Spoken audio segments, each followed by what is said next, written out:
Happy Palm Sunday.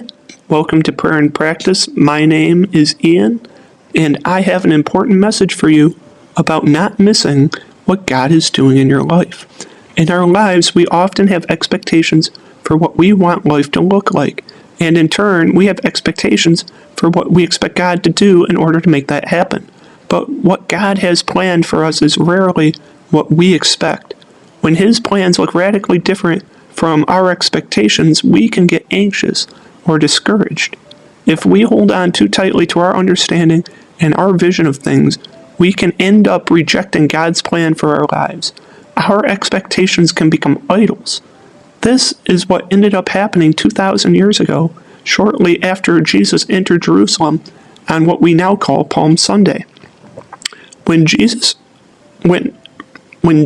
rode into town on the colt of a donkey, the Jews understood this as a fulfillment of the prophecy in Zechariah chapter 9, verses 9 through 12, which says, "Rejoice greatly, O daughter of Zion. Shout aloud, O daughter of Jerusalem. Behold, your king is coming to you.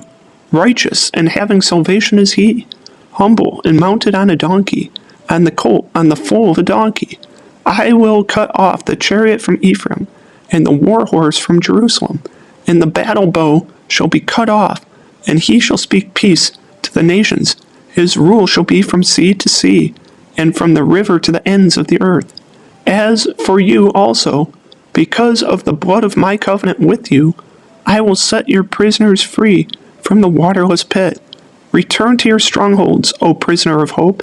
Today I declare that I will restore to you double." Now indeed, Jesus fulfilled this prophecy, but not the way they expected. You see, their focus was on verse 10, to the neglect of the rest of the prophecy. They were hoping for a Messiah to be some type of military genius who would overthrow the Romans and usher in an earthly kingdom like that of King David and King Solomon. They were also still remembering the successes of the Maccabees 200 years earlier, who set Israel free from the hands of the evil Greek king Antiochus Epiphanes. One could certainly get a military Messiah impression from verse 10, as it talks about cutting off chariots and battle bows and a kingdom all over the earth. When Jesus was crucified, however, the Jews who had sung Hosanna less than a week prior were shouting, "Crucify him, crucify him," and they were deserting Jesus, saying he was not their king. Because they turned their expectation into an idol, they ignored verse 11, which talks about the blood of the covenant saving us from the pit. This blood of the covenant is referenced in Luke 22, verse 20, when Jesus says, "This cup is the covenant in my blood," referring to the new covenant. What Jesus won on the cross was a spiritual victory. He defeated sin and death and all the forces of darkness. He did, in fact, declare peace to the nations, and his kingdom is from sea to sea. Just think. There are churches in every country on earth, from sea to sea. His kingdom will be even more apparent when he returns and reigns on the earth for 1,000 years. But they expected something visible and immediate back then. See, they could not see beyond their own expectations, and they missed what God was doing. They missed their Messiah. Many Jews are still waiting for a different Messiah to come. This is why you see all the hoopla about the red heifers and the third temple. But if you are a Christian and you trust in Jesus, don't make a similar mistake where you miss what God is doing because the victory or outcome isn't immediate, or because it is a spiritual victory instead of a physical one, or because it looks harder or more painful than you would like. I prayed for physical healing. I got spiritual healing.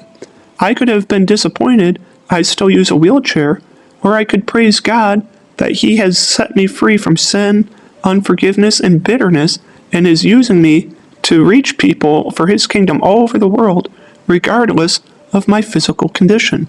See, I used to think my body disqualified me from doing great things for the kingdom. I thought no one would take me seriously because I used a wheelchair. But glory to Jesus, He has been blessing people through my testimony in my life. My life doesn't look like I expected it to look. When I became disabled at 10 years old, I thought all my dreams and hopes were dead. But God calls the dead back to life, and He makes graves into gardens and dry bones into armies. So things in your life that don't look like what you expected, trust God, because I promise you, if you place it in His hands, He won't fumble your future. God's timing is the best timing. He is never early or late. He is always right on time, every time. You may fear that if you place your hopes and your dreams in God's hands and surrender to His will, that He will give you a hard, terrible life. You think all He has in store is hardship and pain. But even if God allows pain, He will not allow it to be wasted, nor will it be for your detriment. Jesus died the worst possible death and suffered all of humanity's sin and pain all at once.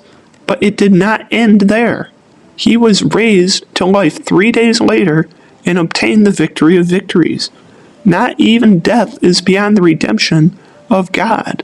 So don't miss what He is doing, but instead lean into it. Because when you come out on the other side, it will be all worth it, and you will see all the good that was done beyond your comprehension. I pray that you would trust Him today. He has only the best for you. If this blessed you, please be sure to like and subscribe. Share this message with someone who needs hope today. God bless you, and goodbye.